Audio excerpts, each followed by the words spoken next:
যারা ট্রাফিক মেনে যারা আসলে অফিসগামী তারা আসলে ট্রাফিকটা একটু দেখে রাস্তায় বেরোতে চান তাদের জন্য আমাদের ট্রাফিকের আপডেট সেই আপডেট আমাদেরকে জানাবেন ইমন রয়েছেন অন্য একটি স্টুডিওতে এবং ইমন সেই সাথে আমাদেরকে ওয়েদারের খবরাখবরও একটু জানাবেন। তামান্না, আপনাকে অসংখ্য ধন্যবাদ। আপনারা যেমনটা বলছিলেন যে ঘড়ির কাঁটায় ঠিক ৮টা বাজে, এখন কিন্তু আসলে মানুষ বের হবে, তো বের হওয়ার আগে আসলে আবহাওয়াটা কেমন থাকবে এবং কোন রুটে কেমন ট্রাফিক থাকবে সেটা জানলে কিন্তু তাদের দিনটা অনেকটাই সহজ হয় এবং দিনের পরিকল্পনা কিন্তু বেশ গোছানো হয়। সেই চাহিদার কথা মাথায় রেখেই আমাদের একটা ক্ষুদ্র প্রচেষ্টা তাগিদ। তো আমরা প্রথমে আসলে বায়ু দূষণের মাত্রা আইকিউ ইয়ারে চলে যাচ্ছি। বায়ু দূষণের মাত্রা অনুসারে কোন সিটির কোন অবস্থান সেটি আমরা একটু দেখে নেব। প্রথমেই কিন্তু সাউথ কোরিয়া রয়েছে ১ নম্বরে শীর্ষস্থানে, সবচেয়ে দূষণের মাত্রার প্রথম মানে দূষণের তালিকায় সবচেয়ে দূষিত শহরের তালিকায় ১ নম্বরে রয়েছে ইনসিওন সাউথ কোরিয়ার, যার বায়ুর আসলে দূষণ মাত্রা ১৬৩, যেটিকে আমরা বলি যে আনহেলদি, অস্বাস্থ্যকর। দ্বিতীয় অবস্থানে কিন্তু রয়েছে সিউল, সেটিও কিন্তু সাউথ কোরিয়ার, তাদের দূষণের মাত্রা ১৫৬ অর্থাৎ অস্বাস্থ্যকর। তৃতীয় অবস্থানে রয়েছে ইজিপ্ট দূষণের মাত্রার ভিত্তিতে। তো দূষিত শহরের তালিকায় ৩ নম্বরে ইজিপ্টের কায়রো রয়েছে, যার আসলে দূষণ মাত্রা ১৫৫। তো তিনটাই কিন্তু অস্বাস্থ্যকর। আমরা অন্যদিন যেমনটা আমরা যখন ঢুকি আইকিউআরে আমরা প্রথমেই দেখতে পাই কিন্তু ভেরি আনহেলদি এবং হ্যাজার্ডাস কিন্তু আমরা দেখতে পাই যে অনেক বেশি অস্বাস্থ্যকর এবং ঝুঁকিপূর্ণ। তেমন কিন্তু আজকে দেখা যায়নি। প্রথম তিনটিতে আমরা দেখলাম যে এটি অস্বাস্থ্যকর এবং পয়েন্ট কিন্তু ১৫৫ থেকে ১৬৩-র মধ্যেই রয়েছে। তো অন্য দিনের তুলনায় যদি বলি তাহলে বিশ্বের বিভিন্ন শহরের দূষণের মাত্রা কিছুটা সহনীয় বা কিছুটা কম বলা যায়, বেটার। আর ঢাকার অবস্থান কিন্তু অন্য দিনগুলোর তুলনায় কিন্তু আজকে একটু স্বস্তিদায়ক, কারণ অন্য দিন আমরা দেখি ভেরি আনহাইজেনিক, খুবই অস্বাস্থ্যকর, সেটাকেই কিন্তু আমরা দেখি। কিন্তু আজকের পয়েন্ট কিন্তু ১৪৮, অর্থাৎ আজকে কিন্তু আনহেলদি ফর সেন্সিটিভ গ্রুপস, মানে কিছু কিছু এরিয়ার জন্য, কিছু কিছু মানুষের জন্য, হয়তো যাদের মেডিকেল ইস্যুস রয়েছে এই বিষয়ে, তাদের জন্য কিন্তু এটা আনহেলদি। তবে আজকে কিন্তু যদি আমরা অন্য দিনের তুলনা করি তাহলে কিন্তু আজকের আবহাওয়া ততটাও কিন্তু খারাপের দিকে নাই দূষণ মাত্রা। পঞ্চম অবস্থানে কিন্তু রয়েছে কাম্পালা উগান্ডার, যার এখন আসলে দূষণ মাত্রা ১৪২। তো আসলে তারপরে কিন্তু রয়েছে সৌদি আরবের রিয়াদ, যার দূষণ মাত্রা ১৩৯।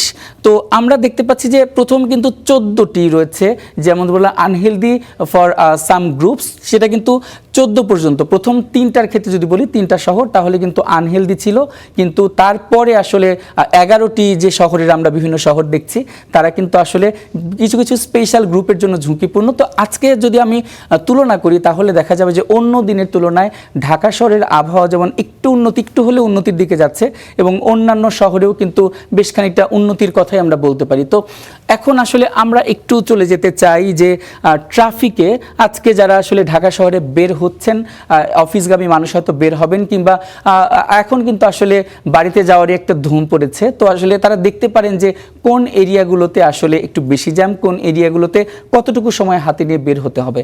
তো প্রথমেই আমরা একটু দেখতে চাই যে ঢাকায় ঢোকার প্রবেশমুখ আমিনবাজার, আমিনবাজারে কিন্তু বেশ খানিকটা জ্যাম আমরা লক্ষ্য করতে পারছি। হেমায়তপুর থেকেও খানিকটা জ্যাম দেখতে পাচ্ছি। তারপরে কিন্তু এসে আমিনবাজার থেকে কিন্তু গাবতলী, সেখানে কিন্তু বেশ খানিকটা জ্যাম ইতোমধ্যেই পরিলক্ষিত হচ্ছে। তারপরে যেটা কমন পয়েন্ট যদি বলি মিরপুর 10 এরিয়ায় কিন্তু যথেষ্ট জ্যাম আমরা দেখতে পাচ্ছি যে গোল চত্বরে। তারপরে যদি এদিক দিয়ে আসি তাহলে মোহাম্মদপুর হয়ে যদি ঢাকা ভার্সিটির দিকে আসে তাহলে কিন্তু ওখানে খুব বেশি জ্যাম দেখা যাচ্ছে না পুরান ঢাকাতেও। তবে রামপুরা এবং বাড্ডা লিংক রোড ওই যে দিকটা আছে সেখানে কিন্তু বেশ খানিকটা জ্যাম দেখা যাচ্ছে। যে আমরা আগারগাঁওতেও কিন্তু বেশ খানিকটা জ্যাম দেখতে পাচ্ছি। ইস্ট ওয়েস্ট ভার্সিটি অর্থাৎ বাড্ডা থেকে রামপুরার দিকে যাওয়ার পথে সেখানে বরাবরের মতো বেশ খানিকটা জ্যাম রয়েছে। আর মালিবাগে যদি বলি, মালিবাগের যে মোড়টা সেখানে কিন্তু বেশ খানিকটা জ্যাম রয়েছে। রমনা পার্কে সেরকম জ্যাম এখনও পরিলক্ষিত হচ্ছে না। মতিঝিলে যদি বলি, মতিঝিলেও কিন্তু বিভিন্ন সড়কের যদি আমরা বলি একটা সংযোগস্থল, সেখানে কিন্তু এখন খুব একটা জ্যাম পরিলক্ষিত আসলে সেভাবে হচ্ছে না। কিন্তু তারপরে আমরা একটু যদি দেখি যে আরেক আরেকটি যদি দেখি যে যাত্রাবাড়ি আরেকটি প্রবেশমুখ, ঢাকায় প্রবেশমুখ, তাহলে সেই যাত্রাবাড়িতে কিন্তু আমরা দেখতে পাচ্ছি যে বেশ ভালো মাত্রার একটি জ্যাম।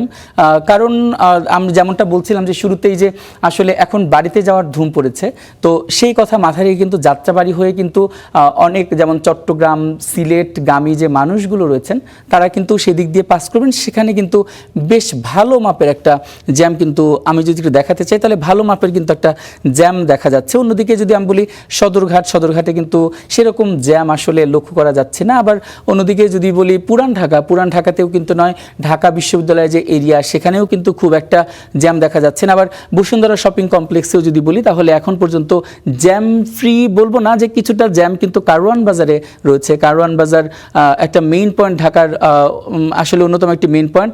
তারপরে শাহবাগ যদি বলি, হোটেল ইন্টারকন্টিনেন্টাল তার অংশে কিছুটা জ্যাম আসলে পরিলক্ষিত হচ্ছে দেখতে পাচ্ছি। তারপরে কিন্তু কাকরাইলের দিকটা আমরা খুব একটা জ্যাম আসলে এই মুহূর্তে দেখতে পাচ্ছি না। তো এটা আসলে ঢাকা শহরে যদি আমি বলি, যদি আমি একটু সামারি করতে চাই তাহলে দেখব যে ঢাকার প্রবেশ মুখ যেটা হেমায়েতপুর থেকে আমিনবাজার, সেখানে কিন্তু বেশ খানিকটা জ্যাম পরিলক্ষিত হচ্ছে।